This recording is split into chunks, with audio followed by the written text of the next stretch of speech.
Thank you so much, Reverend Turner, for allowing us yet again to come in your cathedral and speak truth to power. Just like with Tyree Nichols and the other families, you have always opened your doors to embrace justice, and we're forever grateful.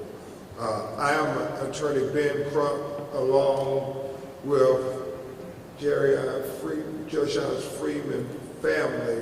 We have his wife, Nicole, his daughter, Taylor, his mother, Kim, and his father, George, present with us, who you will hear from during this press conference. I am blessed to be able to work with some of the best civil rights attorneys in the United States of America who happen to reside here in Memphis, Tennessee, and in Shelby County. We have Attorney Bryce Timmons, who is one of the most authoritative civil rights lawyers in prison abuse and jail abuse cases anywhere in the country. Also joined by Attorney Jake Brown, a young lawyer who has been at the vanguard of fighting for civil liberties for citizens here in Shelby County. And we have also from his office Attorney Sarah McKinney, and we have a young man who is an authority in prison abuse cases and inmate custody deaths, and that is Attorney Joshua Spickler.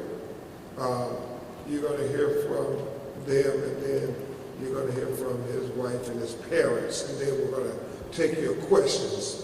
We've got a lot of inquiries since the charges were brought by the independent prosecutor, and the first thing we want to say is thank God, because the grand jury, the citizens of Shelby County, saw the same video we saw and said that that is not right. That is not just what they did to this young man who was naked.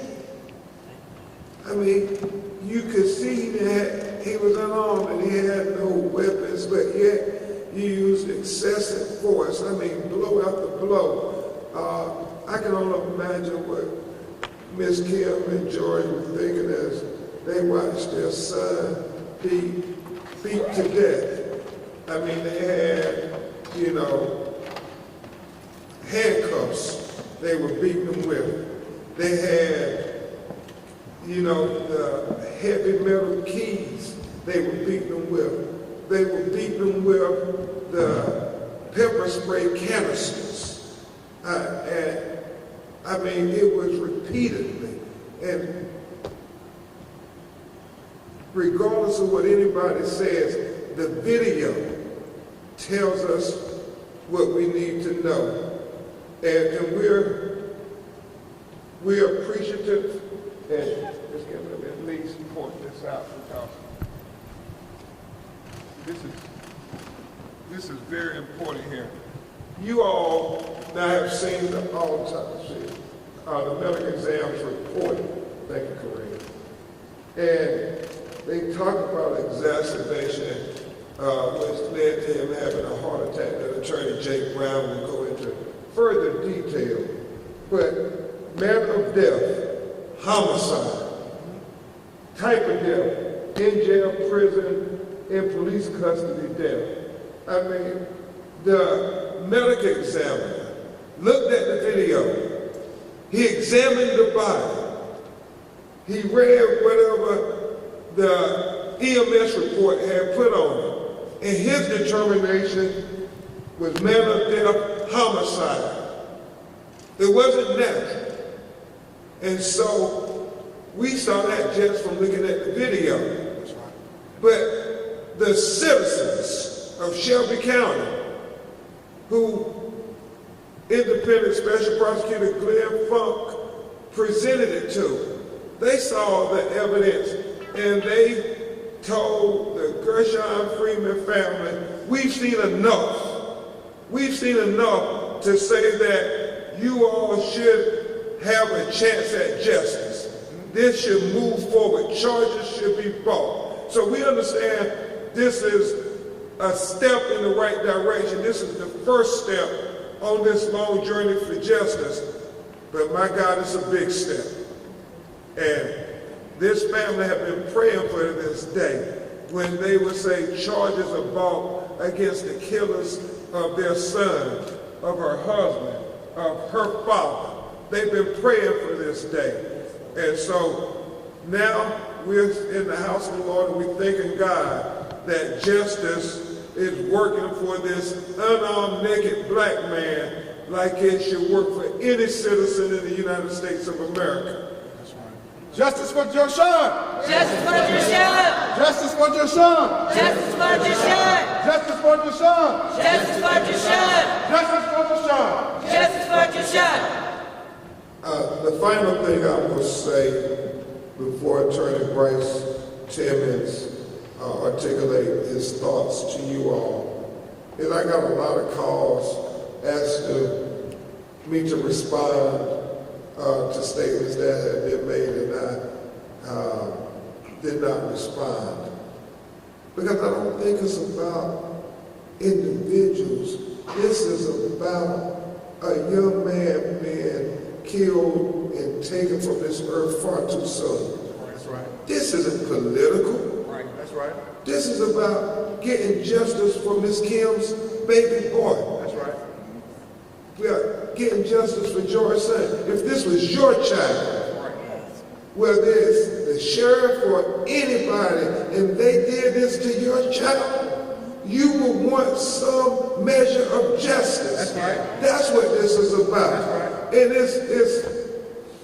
it's inappropriate to talk about this. It's saying this is political. It's not political. It's about getting justice, about trying to hold people accountable so this won't keep happening to unarmed black men in Memphis, Tennessee.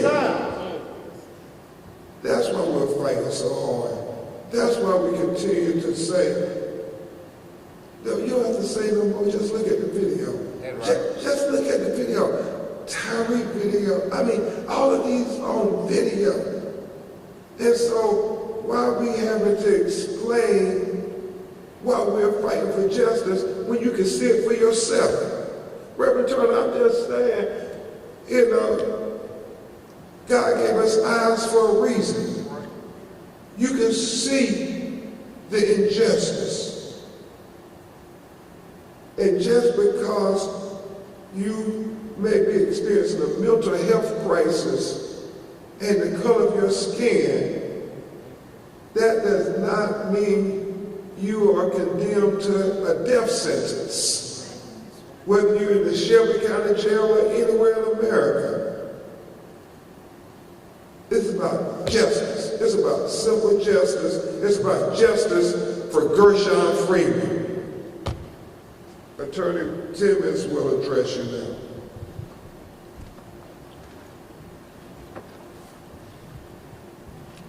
Good morning, ladies and gentlemen. Thank you for coming. Sheriff Bonner says that this is about an election. And to some degree, he may be right, but it's not about the mayoral election in which he's running. It's about his election as the Shelby County Sheriff, an elected office that he promised he swore that he was going to execute to the best of his ability. And one of the duties of the Shelby County Sheriff is to maintain a safe and secure jail. Sheriff Bonner has failed to do that. There can be no better demonstration of the systemic problems in the Shelby County Jail, the systemic issues of violence and a lack of health care for inmates, than 52 deaths. 52 deaths since 2019. That is an unacceptable number. It is nearly 3 times as dangerous to be in the Shelby County Jail as it is to be at Rikers Island. Systemic problems with understaffing, with turning a blind eye to unnecessary and excessive use of force, to the use of illegal force, like beating people with heavy jail keychains, beating people using handcuffs as brass knuckles, hitting people with pepper spray cans, all of which are at issue here in this case. That's right. There is nothing political about a homicide. That's right. A homicide committed against a man who is suffering from a mental health crisis. Gershon Freeman was in a mental health cell. He was on suicide watch. There were grave concerns about his mental state. His medical records show that at that time he was unable to even effectively communicate. And yet, these guards felt the need to beat him until he died. It was not Sheriff Bonner who investigated this case. This had to be done by the Tennessee Bureau of Investigation. It was not District Attorney Mulroy who made any decisions about charging or about who would ultimately investigate and prosecute this case. It was the Tennessee District Attorney's Conference who assigned District Attorney Glenn Funk to investigate the case. And after an exhaustive investigation taking a year, ultimately it was Shelby County citizens, the Shelby County grand jury, that returned indictments after watching the video. Nothing about that is political except for the fact that Sheriff Bonner, an elected official, has failed in his responsibility to maintain a safe and secure jail. And it is shameful that he has tried now to politicize this during a mayoral race. The sheriff has no role in this prosecution, and he should stay out. I'll turn it over now back to Attorney Crump. Thank you very much, Attorney Timmons. Now you will hear from another great Memphis attorney, Attorney Jake Brown. Good morning. Thank you. I would like to first echo the sentiments of Attorney Crump, Attorney Timmons. We are privileged to be here representing this family. I'm privileged to be part of this legal team. And we want to commend the law enforcement of this state, with one notable exception. But the law enforcement of this state, including District Attorney Mulroy's office, including District Attorney Funk's office, including Steve Crump, who is the president of the Tennessee District Attorneys General Conference, including the Tennessee Bureau of Investigation, who have all handled this with reserve and professionalism. The one exception to that is the Shelby County Sheriff's Department. The entity responsible for this young man's death has decided instead to try to make this story about Sheriff Bonner's re-election. A lot of, well, I can say personally that I would love to make this political because I have strong feelings about this election, but this press conference this morning is about this family and their son, their husband, and their father, who was killed when he didn't need to be. And he was killed as a result of the failed, derelict leadership of the Shelby County Jail. Sheriff Bonner has had the temerity to say publicly that his officers' actions had nothing to do with Mr. Freeman's death.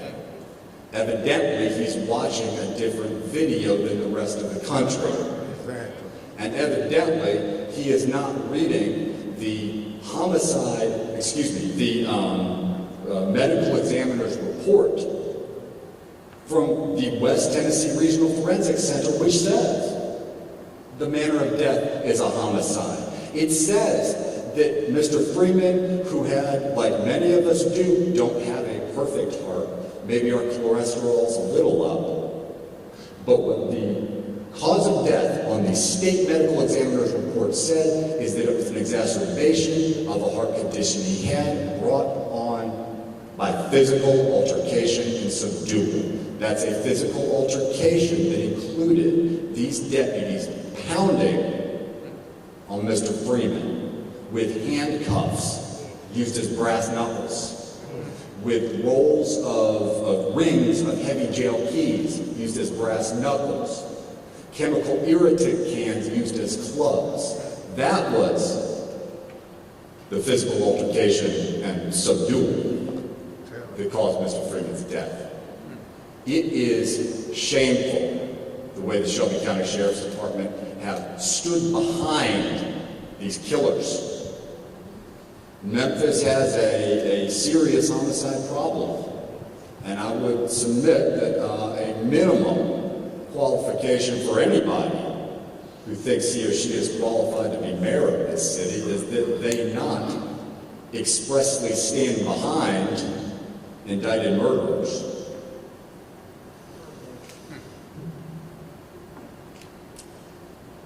If I keep going, I'll get off track here. We're proud to stand with this family. There is one more point, and that is to say that the officers on this indictment have histories. Many of them, Stevan Jones in particular, Right. have histories, documented history, which you can see from publicly available documents.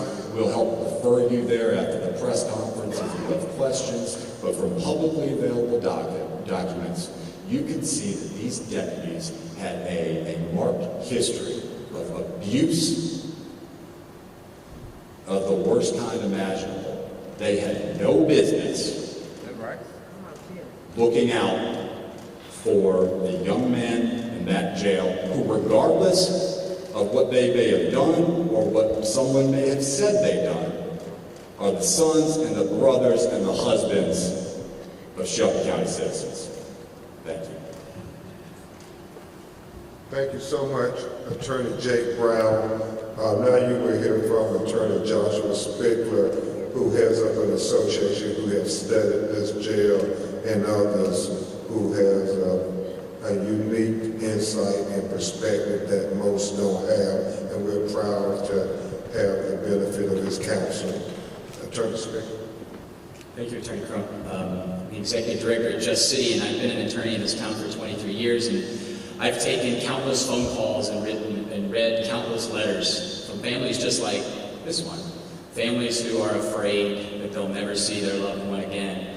And so anytime there's a family brave enough to stand in front of cameras, to stand in front of people, and talk about their pain and talk about their sorrow, and I'm invited to stand in solidarity with them, I'm going to do that. Because I've been watching this jail for a long time, and I've been watching very specific trends in particular, trends like average length of stay, which has been going up. I've been watching bail and why we keep people in jail very closely. We're getting a little bit better at that, but we still keep far too many people in that jail simply because they don't have money. This jail is the largest provider of mental health services in the state of Tennessee. And 52 people, as you've heard, in the last 7 years have died. And that's the most recent trend that alarms me the most, and so why I can't stay away when I'm invited to stand up here. Because mortality rates are outpacing the national average now in our jail, as you already heard. And so I'm proud to stand with this family. I'm not happy, and I appreciate you giving them the attention that they deserve, and I appreciate them giving this jail the attention it deserves. Thank you, Attorney Spickler.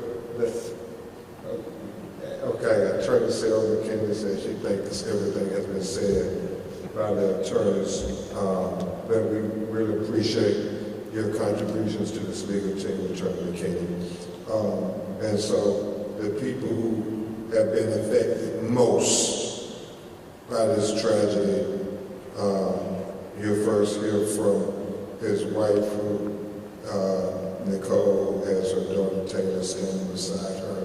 We'll briefly address you.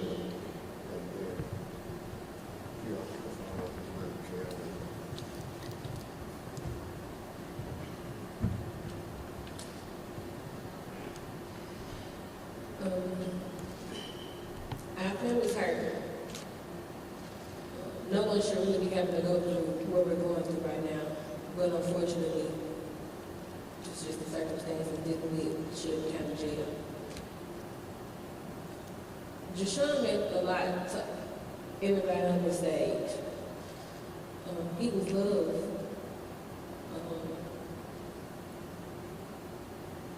Take your time.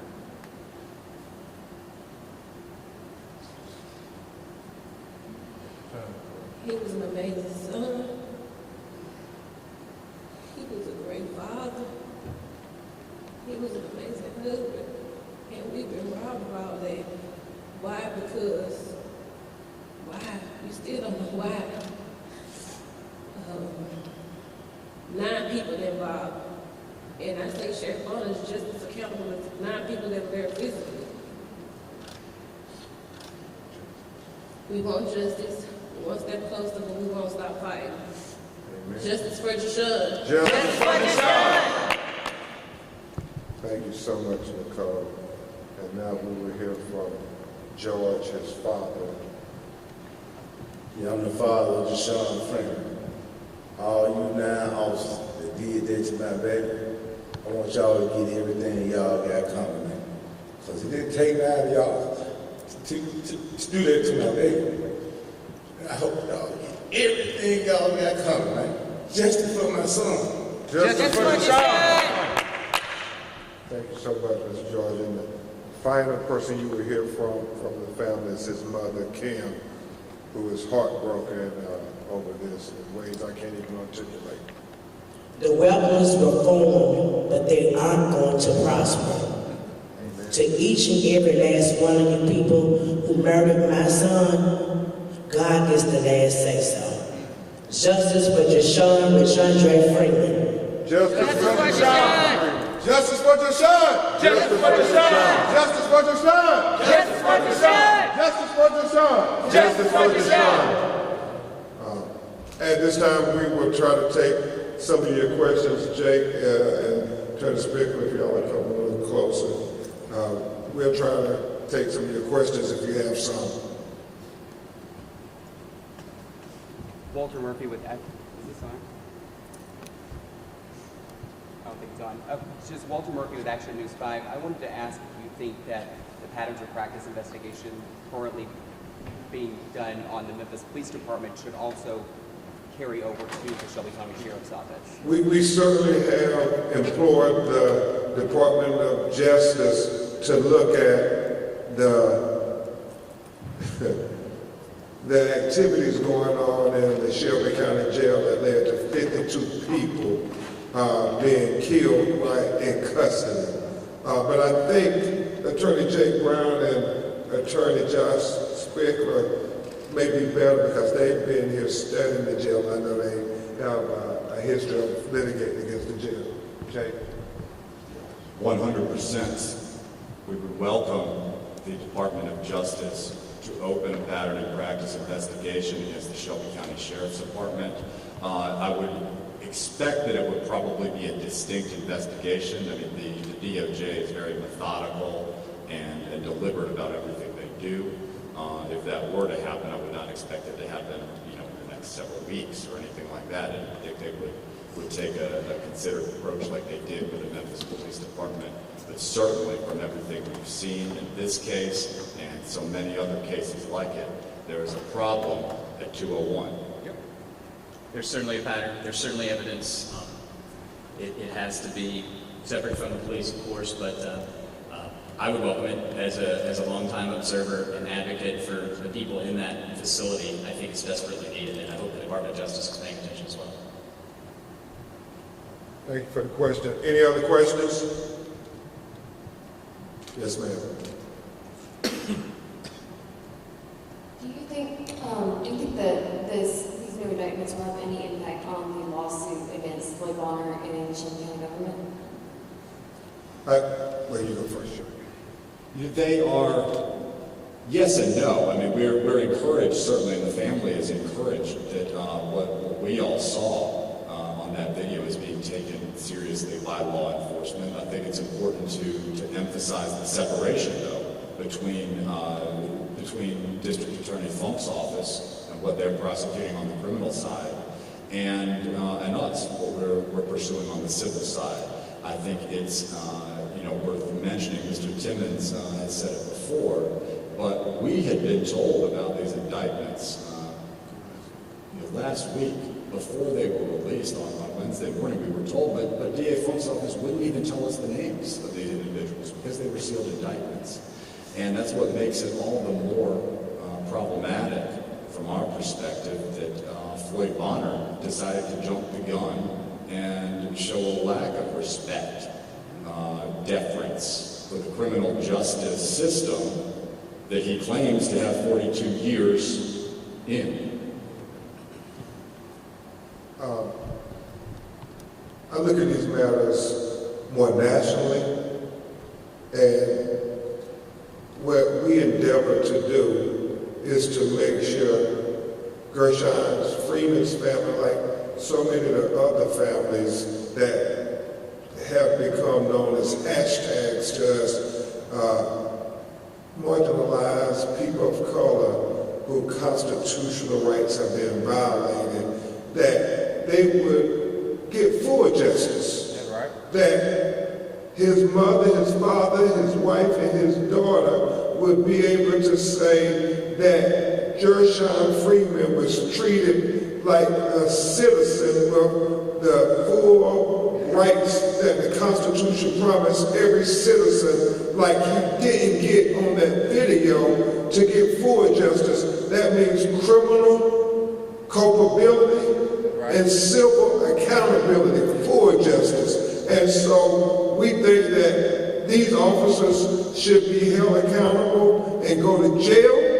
And we think that this family should be able to recover under the 7th Amendment so his wife and his daughter, who had their husband and father robbed from them, would be able to say, we got justice.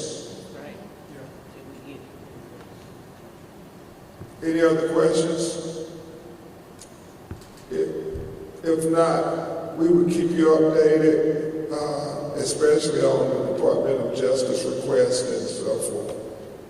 I just wanted to ask the family if you would like to answer, what did it make you feel like whenever you did hear Sheriff Bonner equate this to a political staff?